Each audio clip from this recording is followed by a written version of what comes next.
Hello दोस्तों, आप सभी का हमारे चैनल स्टडी ग्रुप एजुकेशन में स्वागत है। आज के इस वीडियो में हम जानेंगे कि सीजीटीटी की तैयारी कैसे करें और सीजीटीटी इस साल का इतना महत्वपूर्ण क्यों है। पहली बात कि मुख्यमंत्री जी के द्वारा घोषणा की गई है कि 10,000 शिक्षक भर्ती होगी। अगर आप टीईटी पात्र होंगे तभी वह भर्ती में आप शामिल हो सकते हैं, उसमें भी आप पात्र होंगे। इस दृष्टि से आपके लिए यह टीईटी बहुत ही महत्वपूर्ण है। दूसरी बात, शिक्षक भर्ती आपका हर वर्ष नहीं आती है, यह लंबे समय के बाद आती है। तो हो सकता है यह आपका आखिरी टीईटी हो, आखिरी आपका शिक्षक भर्ती हो। तो इसलिए इस दृष्टि से भी यह टीईटी आपके लिए महत्वपूर्ण है। आपके पास समय बहुत ही कम है, 18 सितंबर को आपकी परीक्षा है। तो 18 सितंबर को परीक्षा होने के कारण आपको एक प्लान होना चाहिए कि आपको किस तरह तैयारी करना है, आपके सिलेबस क्या है, सिलेबस के अनुरूप ही आपको पढ़ना है। देखिए, पेपर का लेवल भी अच्छा होता है, तो इसलिए आपको तैयारी करना है प्रॉपर, ताकि आप टीईटी क्लियर कर सको और टीईटी क्लियर करने के बाद आप शिक्षक भर्ती में शामिल हो सको और वहां भी आप परफॉर्म कर सको। और एक और चीज़ महत्वपूर्ण है कि अगर आप टीईटी की तैयारी करते हो तो आपका साथ ही साथ शिक्षक भर्ती की भी तैयारी हो जाएगी। तो समझ लीजिए यह आपका कितना महत्वपूर्ण है आपके लिए तैयारी करना। तो चलिए हम कुछ पॉइंट देखते हैं। सबसे पहले हम आप साइड में आप देख सकते हो कि इसका सिलेबस क्या है। सिलेबस को अगर आप ध्यान से देखोगे तो आपको जो आपका संकाय है, अगर आप गणित या फिर विज्ञान से आप संबंधित हो तो आपके लिए विज्ञान वाला पोर्शन या फिर गणित वाला पोर्शन आपके लिए आसान होगा। वहीं अगर आप आर्ट्स से हो तो आपके लिए हिंदी आसान होगा और साथ ही मैथ्स में भी आप हल्का फुल्का बना सकते हो।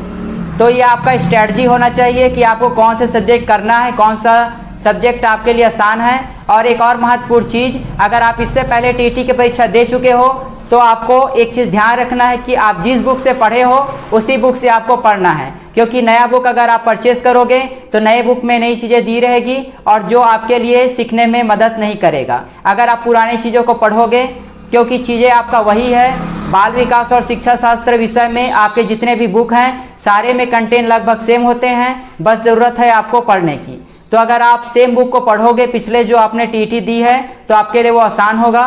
तो बाल विकास और शिक्षा शास्त्र की अगर आप तैयारी करते हो तो आपका दोनों पेपर 1 और पेपर 2 में आपके लिए काम आएगा। अगर आपने डिग्री की है, अगर आपने डिप्लोमा किया है तो पेपर 1 के लिए भी आपका शिक्षा शास्त्र और बाल विकास थ्योरी सब्जेक्ट है, तो उसमें आप अच्छा परफॉर्म कर सकते हो। हिंदी जो है, आप बचपन से सुने होंगे कि हिंदी आसान विषय है, तो वह वास्तव में आसान है, क्योंकि उसके जो लॉजिक होते हैं वे आपके सिंपल होते हैं। मैथ्स की तुलना में अगर आप मैथ सॉल्व करोगे तो उसमें लॉजिक आपका हो सकता है चेंज हो जाए, लेकिन हिंदी में आपका बहुत ही कम चांसेस होते हैं कि वो आपका चेंज हो जाए। साथ ही हिंदी आप सभी के लिए आसान है, तो आप हिंदी की तैयारी ज़रूर कीजिए। मैथ्स, इंग्लिश में भी आप, अगर आपका इंग्लिश मजबूत है तो आप उसकी तैयारी कर सकते हैं। इसके अलावा गणित के कुछ टॉपिक ऐसे हैं जो आपके लिए आसान होंगे, जैसे अगर आप देखो प्रतिशत, साथ ही साथ अनुपात, समानुपात और घातांक, ये सभी आपके सिंपल टॉपिक हैं, इससे आपके प्रश्न पूछे जाते हैं, तो आप इसे आसानी से सॉल्व कर सकते हो। तो ये हुआ टीईटी की तैयारी कैसे करें। आपको सबसे पहले सिलेबस के अनुरूप तैयारी करना है और आपको एक चीज़ ध्यान देना है कि जो सिलेबस में टॉपिक दिया है उसी से आपके क्वेश्चन आते हैं। जैसे प्रतिशत से दशमलव में बदलना, दशमलव से प्रतिशत में बदलना, तो इस नियम को आप सीख जाओगे तो आप इसे बना सकते हो। पिछले साल के प्रश्नों को देखिए, किस तरह के प्रश्न आपके पूछे जाते हैं। As it is same question आएंगे, केवल आपका डाटा चेंज रहेगा।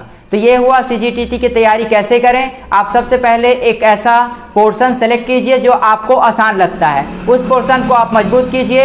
आपका जो टॉपिक दिया है उसी के अनुरूप आप पढ़िए और आप इसमें सेलेक्ट हो जाएंगे। टीईटी में अगर आप पात्र हो जाएंगे तो आने वाली जो शिक्षक भर्ती है उसमें भी आप भाग ले सकेंगे, उसमें भी आप पात्र होंगे। और साथ ही साथ अगर आप अभी की तैयारी मजबूती से करेंगे तो आने वाला जो शिक्षक भर्ती है वो भी आपके लिए आसान होगा, उसमें भी आपका चयन होगा। तो ये हुआ कि आप सिलेबस की तैयारी कैसे करें। हम अपने चैनल के माध्यम से आपको सीजीटीटी की पूरी तैयारी आप प्लेलिस्ट पर जाकर देख सकते हैं। वहाँ पर आपको हिंदी, गणित, इसके बाद हम समाजी विज्ञान और जितने भी जो विषय हैं, अंग्रेजी, इन सभी के हम लाइन से आपको वीडियो प्रोवाइड करेंगे। आपके पास समय बहुत ही कम है, तो कोशिश कीजिए अधिक से अधिक मेहनत करने का। हो सकता है ये आपके जीवन का आखिरी शिक्षक भर्ती हो, क्योंकि आप जानते हैं कि शिक्षक भर्ती हर वर्ष आने वाली परीक्षा नहीं है, लगभग आपको 5 वर्ष 6 वर्ष ऐसा समय लगता है। तो आप तैयारी कीजिए